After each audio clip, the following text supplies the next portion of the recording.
খুবই কষ্টে আছেন, এই আমলটি একবার করে দেখুন। ইনশাআল্লাহ আপনার ভাগ্য বদলে যাবে। চারিদিক থেকে রিজিক, টাকা পয়সা আসবে। প্রিয় ভাই আমার, আমি যে আজকে আমলের কথা বলবো, যখনই খুব কষ্টে থাকবেন, দুঃখে থাকবেন, যন্ত্রণাতে থাকবেন, কখনো হতাশ হবেন না। কষ্টকে, দুঃখকে যত দুঃখ কষ্ট মনে করবেন, ততই কিন্তু বেশি আসবে। আর মানুষের সামনে না বলে আল্লাহর সামনে বলবেন। আমলটি কিভাবে করবেন দুঃখে কষ্টের সময়, তাহলে কষ্টও দূর হবে, ভাগ্যও বদলে যাবে, অভাবও দূর হবে। তা আমি আপনাদেরকে হাদিস থেকে বলবো একটি দুয়ার কথা। লা ইলাহা ইল্লাল্লাহুল আজিমুল হালিম, লা ইলাহা ইল্লাল্লাহু রব্বুল আরশিল আজিম, লা ইলাহা ইল্লাল্লাহু রব্বুস সামাওয়াতি ওয়া রব্বুল আরজি ও রব্বুল আরশিল কারীম। অর্থ হলো, আল্লাহ ছাড়া কোনো প্রকৃত মাবুদ নেই যিনি মহান, মহাধৈর্যশীল, মহাবিচক্ষণ। আল্লাহ ছাড়া কোনো প্রকৃত মাবুদ নেই যিনি মহান আরশের রব। আল্লাহ ছাড়া কোনো প্রকৃত মাবুদ নেই যিনি আসমান সমূহের ও জমিনের ও সম্মানিত আরশের রব। ইবনে আব্বাস বলেন যে আল্লাহ রসুল সাল্লাল্লাহু আলাইহি সাল্লাম বিপদ কষ্টের সময়তে এই কথাগুলি বলতেন। আর একটি হাদিসা আছে, আলী রাদিয়াল্লাহু তাআলা বলেন যে রাসূলুল্লাহ সাল্লাল্লাহু আলাইহি সাল্লাম আমাকে কোনো কষ্ট বা বিপদে পড়লে ওপরের এই দোয়া পড়তে শিখিয়েছেন। বুখারী শরীফ 6346।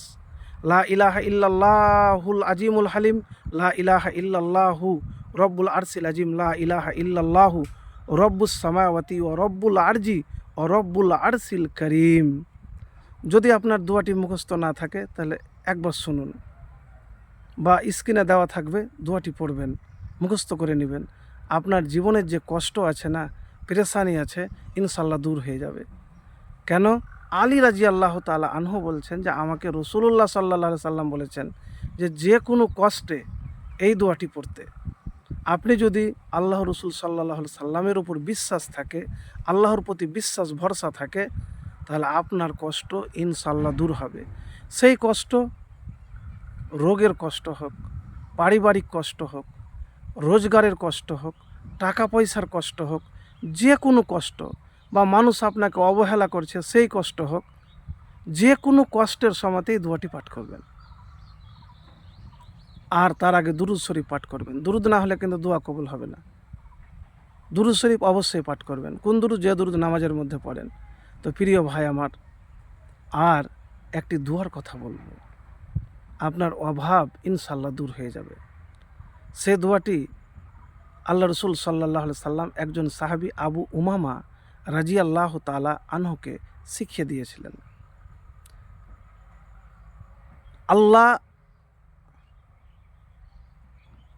আল্লাহুম্মা ইন্নি আউযুবিকা মিনাল হাম্মি ওয়াল হাজানি ওয়াল আজ্জি ওয়াল কাসালি ওয়াল বুখলি ওয়াল জুবনি ওয়া জালাই দাইনি ওয়া গালাবাতির রিসাল। এই দোয়াটি আল্লাহুম্মা গফিরলি জাম্বি ওয়াসিলি ফিদারি ও বারিকলি ফিরিজকি, এই দোয়াটিও পড়তে পারেন। বা আল্লাহুম্মা ইন্নি আউযুবিকা মিনাল হাম্মি ওয়াল হাজানি ওয়াল আজ্জি ওয়াল কাসলি ওয়াল বুখলি ওয়াল জুবনি ও জালাই দাইনি ও গালাবাতির রিসাল। তো প্রিয় ভাই আমার, দুটি দোয়ার কথা বললাম, যে কোনো একটি পাঠ করতে পারেন, কিন্তু আল্লাহর প্রতি ভরসা আপনাকে লাগবে। কষ্টের সময়তে আলহামদুলিল্লাহ বেশি করে পাঠ করবেন, আল্লাহর শুকরিয়া আদায় করবেন, ভেঙে পড়বেন না, আল্লাহর কাছে দোয়া করবেন।